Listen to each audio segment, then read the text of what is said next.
बिस्मिल्लाहिर्रहमानिर्रहीम। अस्सलाम वालेकुम डियर स्टूडेंट्स। आज जो हमारा साइंस का यूनिट नंबर 8 है, इसका नाम है मटेरियल्स। ओके बच्चों, अब हम देखेंगे कि मटेरियल क्या है। मटेरियल की सबसे पहले डेफिनेशन देखते चले। Material is something that is used to make something else. बच्चों, मटेरियल वो चीज़ है जो किसी भी चीज़ को बनाने में मददगार यानी माउन साबित होती है। जो किसी भी चीज़ को बनाने के लिए बच्चों आप देखते हैं, हम कई चीज़ें हैं हमारे इर्द गिर्द, बच्चों वो चीज़ें किसी न किसी चीज़ से बनी हुई हैं, तो उसके लिए अलग अलग मटेरियल है। तो वो मटेरियल जो वही चीज़ होता है जो किसी चीज़ की बनाने में मदद करता है।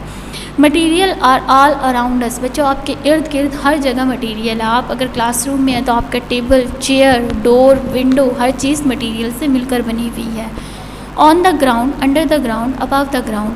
बच्चों ग्राउंड के ज़मीन के ऊपर, ज़मीन के नीचे, ज़मीन के ऊपर, बच्चों हर जगह मटेरियल ही आपको नज़र आएगा। Next time you go for a walk see how many things. बच्चों अगर आप अगली दफ़ा अगर वॉक के लिए जाते हैं तो आप यकीनन बहुत सारी चीज़ों को देखते हैं। You notice about could be use to make something else. और आप नोट करेंगे कि आपको कुछ ना कुछ ऐसी चीज़ मिलेगी जिसकी मदद से आप कोई ना कोई नई चीज़ बनाते हैं। बच्चों ये सब मटेरियल ही है जिसकी मदद से हम मुख्तलिफ़ चीज़ें बनाते हैं। ओके स्टूडेंट, जैसे एक छोटी सी एग्जांपल है। अगर आप देखते हैं आप एक चेयर पे बैठे हैं, आप जब चेयर को नोट करेंगे तो आपको पता चलेगा कि ये वुड से भी बनी हुई है, मेटल से भी बनी हुई है। तो ये वुड और मेटल, ये दोनों इसमें मटीरियल यूज़ हुआ है जिसकी मदद से ये चेयर बनी हुई है। ओके बच्चों, अब हमारे पास जो टॉपिक है वो है right material for the right job. यानी आप अपने मखसूस काम के लिए उसी राइट मटेरियल का ही इस्तेमाल करें। अगर आपका मटेरियल सही नहीं है तो वो चीज़ यकीनन आपकी सही नहीं बनेगी। some material are good for some jobs but not good for other jobs। बच्चों कुछ मटेरियल जो होता है वो कुछ चीज़ों के लिए अच्छा होता है जबकि कुछ चीज़ों के लिए वो अच्छा नहीं होता। So we have to choose the right material for the job. बच्चों जैसे कि मैंने टॉपिक के स्टार्ट में ही बताया कि आपको चीज़ें बनाने के लिए फिर जो है राइट यानी सही मटेरियल को इस्तेमाल करना है। सब मटेरियल आर वाटर प्रूफ। बच्चे कुछ वाटर प्रूफ होते हैं, यानी वाटर प्रूफ का मतलब है यानी पानी जो है वो उस पर असरअंदाज नहीं होता। Some material are not waterproof, जबकि कुछ वाटर प्रूफ नहीं होते, यानी कुछ में पानी असरअंदाज हो जाता है। Would it to be good to make an umbrella out of paper. बच्चों आप एक लम्हे के लिए सोचें कि अगर आपकी अम्ब्रेला पेपर की होगी तो क्या पानी इससे बच सकेगा? नो बच्चों, आपका पेपर सारा गीला हो जाएगा और जिसकी वजह से आपकी अम्ब्रेला ख़राब हो जाएगी और आप यकीनन बारिश से नहीं बच सकेंगे। ओके बच्चे आपने देखा कि ये मटेरियल पेपर जो है वो अम्ब्रेला के लिए गुड नहीं है। सब मटेरियल फ्लोट। कुछ मटेरियल पानी में तैर सकते हैं। Some material do not float, जबकि कुछ पानी में तैर नहीं सकते। Would it to be good to make a boat out of stones. बच्चों आपने एक लम्हे के लिए सोचें कि अगर आप पत्थरों की बोट बना लेंगे तो क्या ये पानी में तैर सकेगी? No it's not float because बच्चों अगर स्टोन जो होते हैं वो भारी होते हैं जो कि पानी की सतह पे तैर नहीं सकते, वो पानी के अंदर डूब जाएंगे।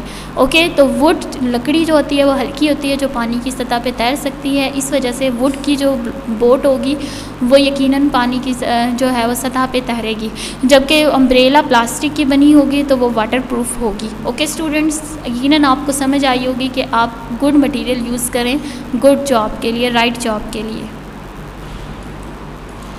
स्टूडेंट्स अब जो हमारा टॉपिक है वो ये है नेचुरल एंड मैन मेड। यानी कुछ मटेरियल्स बच्चों नेचुरल होते हैं यानी कुदरती होते हैं, जबकि कुछ मटेरियल जो है वो इंसान बनाते हैं। बच्चों इंसान भी मटेरियल बनाने के लिए एक मटेरियल से दूसरे मटेरियल को बनाते हैं, ठीक है। तो लेकिन जो नेचुरल होते हैं हम पहले वो देख लेते हैं। सब material are natural, that mean they come from plants, animals, rocks and minerals। बच्चों इसका मतलब है प्लांट्स, एनिमल्स और रॉक्स चट्टानों को कहते हैं और मिनरल्स। बच्चों इसका मतलब है जो नेचुरल मटेरियल है वो हमें प्लांट्स, एनिमल्स, रॉक्स और मिनरल्स से मिलते हैं। ओके बच्चों इसकी एक एग्जांपल मैं आपको बता दूं, लेदर से आप यकीनन देखते होंगे आपके शूज़, बैग्स और भी बहुत सारी ऐसी चीज़ें जो लेदर से बनती हैं, वो एक नेचुरल मटेरियल है। बच्चों लेदर से जो मटेरियल बनता है वो नेचुरल होता है। It comes from the skin of animals. बच्चों ये जानवरों की खाल से बनता है और लेदर्स को जो है वो शूज़ बनाने के लिए इस्तेमाल किया जाता है। और भी बहुत सारे बैग्स होते हैं और भी बहुत सारी चीज़ें होती हैं जिनसे लेदर को इस्तेमाल किया जाता है। बच्चों एक तो लेदर है, दूसरा है क्ले होता है बच्चों एक ऐसी चीज़ जो कि नेचुरल मटेरियल है और इसको बच्चों बर्तन बनाने के लिए, पॉट्स वगैरह बनाने के लिए इस्तेमाल किया जाता है। क्ले को जैसी शेप दें वैसी शेप उसकी बन जाती है और क्ले की मदद से हम पॉट्स और बहुत सारी चीज़ें बनाते हैं। ओके बच्चों, ये दो थे जो नेचुरल मटेरियल है। ओके, अब आ जाते हैं हम मैन मेड मटेरियल की तरफ। Some material are made by man. They contain natural material but they have been changed by humans. आपको समझ आई होगी, वो होते तो नेचुरली हैं लेकिन इंसान इसको जो है वो चेंज कर देता है। जैसे कि प्लास्टिक। बच्चों प्लास्टिक एक मैन मेड मटेरियल है क्योंकि प्लास्टिक को जो है वो रूलर बनाने के लिए और भी बहुत सारी चीज़ें हैं जिसको बनाने के लिए जो है वो प्लास्टिक को यूज़ किया जाता है। बच्चों ये था प्लास्टिक। और इसके अलावा नायलॉन। बच्चों नायलॉन भी एक मैन मेड मटेरियल है, इसको भी हम अम्ब्रेला बनाने के लिए और भी बहुत सारी चीज़ें हैं जिसको बनाने के लिए हम इस्तेमाल करते हैं। बच्चों पीछे आपने अम्ब्रेला देखी थी जिसमें सुपर साइंटिस्ट पेपर की अम्ब्रेला बना के जो है वो वाटर से बचने की कोशिश कर रहा था, जबकि वो जो है वो नायलॉन से बनी हुई थी। ओके स्टूडेंट्स, ये दो हैं मैन मेड मटेरियल। अब हम आ जाते हैं इनके क्वेश्चंस की तरफ। What are the natural material? Natural material क्या है? बच्चों आप इसका आंसर बताएंगे। Natural material come from plants, animals, rocks and mineral. जबकि आपने can you give example of two things made from natural material या मैन मेड मटेरियल? आपने दो एग्जांपल देनी है, नेचुरल की और मैन मेड की।